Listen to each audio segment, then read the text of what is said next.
What's up guys, I'm OnezicTv, and from the title you can see it was double XP last weekend, so due to this I thought like I'd upload some ordinary gameplay, to be honest, of Black Ops 2 Nuketown. This sort of video is like a sort of a tips and tricks video, to be honest. Within this video I finished like 110 kills to 20 deaths. I know a lot of people like may have done this before, but for me I've only like managed it 2 to 3 times. But throughout this video I just want to discuss like 6 to 7 points, which hopefully will help you gain like 50 plus or even 60 plus kills each game. So obviously point 1 is based upon your class setup. Mainly use what you feel comfortable with, and just whatever will help you gain more kills, to be honest. Even equipment, this will like give you assists constantly, for which you're still obviously receiving points like for kill streaks. So for me personally, the EMP grenade would be like a best suggestion. I know like many people use flashbangs or concussion grenades. But obviously like with the EMP, obviously like you can lob it at enemies, the enemies die, you get 50 points for that. Or you can even lob it into a room and obviously destroy equipment, and that could either be like 5 to 10 to even 20 points. So every point will obviously help towards your next kill streak, or even like just score overall.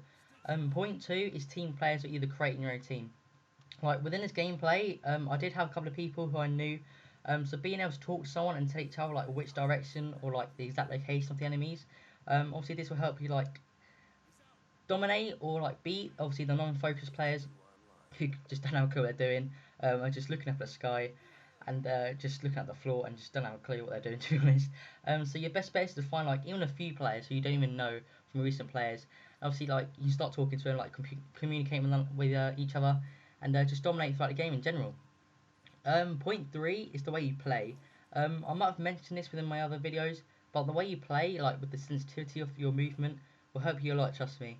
Obviously, like as before, I wasn't like many other people. I was new to Call of Duty, obviously like as anybody else at some point, and mainly like my sensitivity was on its lowest, and like I was getting like slightly owned from others, like with their sensitivities on even 11 or 12, and I was like wondering how the hell they do it. Although like with a high density, you do have the ability to move quicker and obviously gain control, like of most gun battles. But obviously like not many people can do it. So like the best suggestion I can offer you is obviously to have it on what you normally have it on, and just increase up one number of like obviously I think Black Ops 2 sensitivity goes up to like insane I think, which is 11 or 12. I'm not too sure, but for me I normally have it on 11, 10 or 9. It obviously depends how good I'm doing. So if I'm doing slightly good, I'll have it on 11. But if I'm getting annoyed or just I'm not doing this because I normally do, I have it on 9 or 10. But point 4 can consist of the map type. I know a lot of people say it doesn't matter about the map. Or to be honest, it slightly does. Just think of like how like larger map sizes, sorry, and smaller map sizes. What do you generally think you'll get more kills in or achieve better scoring? Because I know a lot of people, they use snipers. They enjoy like obviously sniping across the map and larger distant maps. But for me, smaller maps, because obviously the game modes might end, or the time will, the time's the same, but it might like feel that the game's ending too quick, because this is a smaller map. It's not like you haven't got to run far distances. But obviously for kills, you know where they are, you know where they're gonna be. There's like obviously there might be like some people who are camping in corners, but obviously there's only like a few buildings, so obviously you'll easily spot them. You'll find them like easily. So moving on to point 5 is the game mode. Obviously, many of you know like each game mode, it like gives you obviously so much score, to be honest. Like this can even range from like 50 to 150. But for me personally, I like demolition, sorry, as I feel like it's more comfortable how like the players and the objective like it changes like the whole of obviously the way the game would feel. Obviously with other game modes, the spawns obviously constantly switch, and you're getting kills from like sorry, from either behind you, in front of you, to the side of you. But obviously this is like due to like your team itself, or like if you're constantly gaining more of the map on demolition, obviously there's only like obviously one team is spawning at one end and you're spawning at the other end. So obviously you can just constantly push the other team, so as far backwards as obviously their spawn point. But don't, I know that I've done this, and I obviously know many people have done this. But spawn camping it's fun for you, but obviously for the other team, they're getting annoyed. They're getting a lot of deaths. So if you can, just obviously many people enjoy spawn camping, because I've done it a couple of times and it's pretty fun.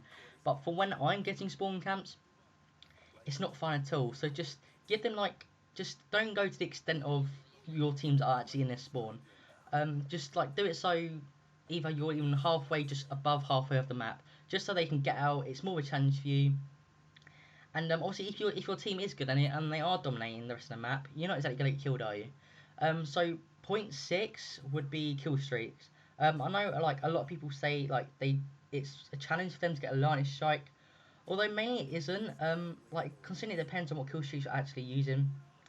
Either you or your team members. But fight for everyone, it would be helpful if just like one person in the team, or even if you play on your own, like somebody would be. But if you're just running support and you're using UAV, but if you want to challenge yourself further, then Auto VSAT. But obviously, as this video is based on like kills for me, I was using Lightning Strike, Orbital, and Lodestar. Obviously, considering when you get the Lodestar, it's a minimum of like 2 to 3 kills maximum as soon as you get the Auto VSAT, because obviously that's literally just like a blackbird. So you can just, obviously, you're going to spot them, you know direction they're going. Um, you can even like flank them, go behind them. So obviously, with kill streaks, I mentioned another video another time, guys. But moving on to the last point, that would consist of like just have fun. Don't try. I know it sounds stupid, or it may seem strange, but I can promise you, if you try for certain kill streaks, you'll concentrate more, and obviously you'll die more, and obviously you'll get annoyed. I have plenty of times myself, but because of this, it stops you from getting like those kill streaks or even high kill streaks again in that game, and just doing worse like as the game goes on in general. But I promise you, once you've got a certain kill streak, you know you can easily get another. Because for me, I've been playing like random games, and I've been having fun with other people, and suddenly a lightning strike pops up, and it's like, wow, I wasn't even trying. So obviously, when you get your lightning strike, you're thinking, hang on a minute, I can easily get my auto here because I'm not getting annoyed, I'm not frustrated, I'm not raging. So obviously, just even if it's not these particular like kill streaks, use what you feel comfortable with. Because even with support, you're still gonna get a lot of kills because you're running support. You can constantly know where the enemies are. Even if you run Sentry Gun, like Sentry Gun and the Guardian, they're support kill streaks as well as assaults. So you can either run Guardian if you plant the bomb, and obviously that's protecting the bomb. You're gonna get hit markers, so you know where they are, so you can go and kill them. Even with a Sentry Gun, your Sentry Gun's gonna end up getting kills. So it's up to you guys what you use. Feel comfortable with, because this is mainly a tips and a tricks video. Um, so there they are, guys. There's my 7 points on which helped me, and hopefully they can help you like do the same in other Call of Duty games. But I know it isn't a lot of information about the game itself, guys. But just there's a few minutes left, so just enjoy the rest of the gameplay. And yeah, thank you for watching, and don't forget hit that like subscribe button at the top of the video for daily content on Call of Duty videos itself and many more. So yeah, thanks for watching. Mission almost complete. Don't quit now.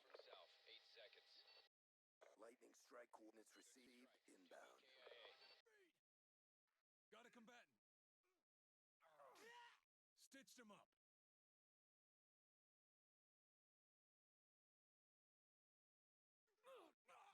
Orbital VSAT on standby.